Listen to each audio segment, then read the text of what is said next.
দেখুন, অনেক মা বাবা আছেন যারা সন্তানকে নিয়ে সর্বদা অনেক চিন্তায় থাকেন। তো মা বাবা আছেন, তো সন্তানের জন্য চিন্তা খুব স্বাভাবিকভাবেই হবে। কিন্তু কখনো অধিক চিন্তা নিজের শারীরিক সমস্যার কারণও কিন্তু হয়ে দাঁড়াতে পারে। কিছু উপায় এমন আছে যা করলে তার মাধ্যম দিয়ে চিন্তা আপনাদের ক্ষেত্রে কন্ট্রোল করা সম্ভব হবে। প্রত্যেক দিন সকালে ভগবান কৃষ্ণের উপাসনা করুন। প্রতিদিন করুন। প্রতিদিন সকালে ভগবান কৃষ্ণের পুজো করুন এবং ভগবান কৃষ্ণকে হলুদ ফুল অর্পণ করতে থাকুন এবং সন্তানের কল্যাণের প্রার্থনা করুন।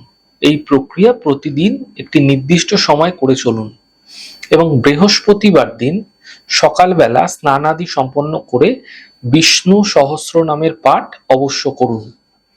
যদি আপনারা এই প্রক্রিয়া করে চলেছেন, একদিকে তো আপনার সন্তানের ক্ষেত্রে উন্নতি দেখতে পাবেন এবং অন্যদিকে আপনার সন্তানকে নিয়ে সবসময় যে একটা চিন্তা আপনার মনের মধ্যে চলতো, সেই চিন্তাও কিন্তু কম হতে আপনারা দেখতে পাবেন।